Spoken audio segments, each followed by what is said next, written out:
Imaginez un peu la scène, on est en 1988. Internet, c'est encore un tout petit monde, une sorte de club privé pour chercheurs qui se font confiance. Et là, d'un coup, plus rien. Le premier grand blackout du net. Et à l'origine de tout ça, il n'y a pas une armée de hackers. Non, non, juste un programme. Une seule erreur de code qui va changer le monde numérique pour toujours. Alors, accrochez-vous, on plonge dans cette histoire incroyable. 10%. Ça peut sembler peu, pas vrai? Sauf qu'en 1988, c'est carrément une apocalypse numérique. On parle de 6000 ordinateurs, des serveurs dans les plus grandes universités et dans l'armée, tous paralysés. Imaginez le truc, plus d'emails, la recherche à l'arrêt complet. C'est le silence radio, un chaos monumental.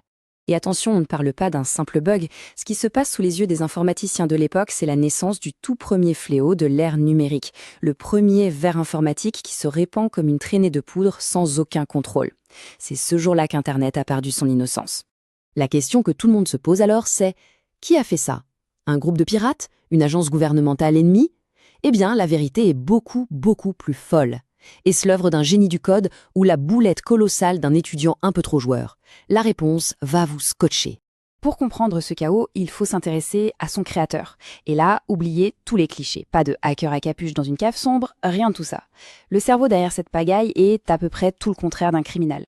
Je vous présente Robert Tappan Morris, 23 ans, étudiant ultra brillant à la prestigieuse université Cornell, un vrai prodige de l'informatique.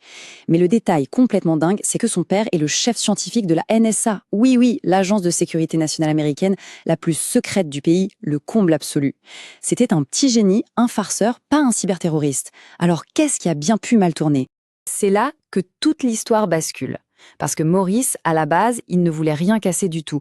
Son but, c'était juste une expérience scientifique, un projet pour satisfaire sa curiosité. Sauf que cette expérience a complètement et vraiment spectaculairement dérapé. En fait, l'idée de Maurice était toute simple. Il voulait savoir combien de machines étaient connectées à ARPANET, l'ancêtre d'Internet. Pour ça, il a codé un petit programme, un ver, qui devait juste se balader tranquillement d'ordinateur en ordinateur pour les compter. Une sorte de recensement, quoi. Sur le papier, rien de bien méchant, c'était pour la science. Et cette slide, elle résume tout le drame. D'un côté, le plan de Maurice, un petit ver inoffensif et curieux.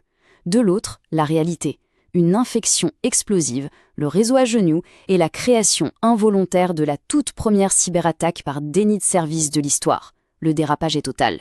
Mais comment on passe d'une simple expérience à une facture de 10 millions de dollars? Eh bien, la réponse, elle tient en quelques lignes de code. Une seule erreur de jugement. Une toute petite erreur, avec des conséquences absolument gigantesques. Bon, voilà l'erreur fatale. Le plan était logique. Le ver arrive sur une machine et demande « Salut, est-ce que t'es déjà infecté ?» Si la réponse est non, il s'installe. Si c'est oui, il passe son chemin. Simple, efficace. Sauf que Maurice a eu peur que son ver soit trop facile à arrêter. Du coup, il a ajouté une petite règle. Même si la machine répond oui, réinstalle-toi quand même une fois sur 7 au cas où. Et c'est ce une fois sur 7 qui a fait exploser le système. Les ordis se sont retrouvés inondés, noyés sous des centaines et des centaines de copies du ver, jusqu'à l'arrêt complet. Et le résultat de ce petit bug, le voici. Un effet domino qui a mis KO 10% du réseau de l'époque. Personne, et surtout pas son créateur, n'avait vu venir une telle catastrophe. Et la facture pour tout nettoyer et réparer les dégâts, accrochez-vous bien, plus de 10 millions de dollars de l'époque.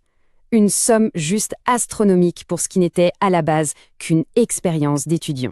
Mais au-delà de l'argent, au-delà des pannes techniques, l'impact le plus profond du ver Maurice, il est psychologique. Cet événement a laissé une cicatrice invisible mais immense sur un Internet qui était encore tout jeune et plein d'idéaux. Cette citation, elle résume parfaitement le choc.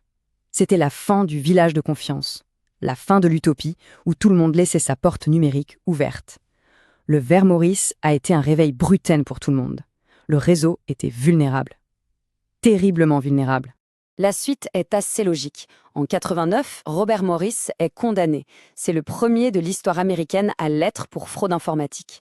Mais la vraie, la plus grande conséquence, on la vit tous au quotidien.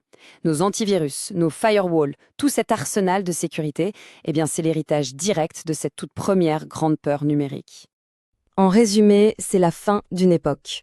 Une industrie entière, celle de la cybersécurité, est née sur les cendres de cette crise. Mais le paradoxe, c'est que ce ver a aussi inspiré des générations entières de hackers. Certains avec de bonnes intentions, et d'autres beaucoup moins.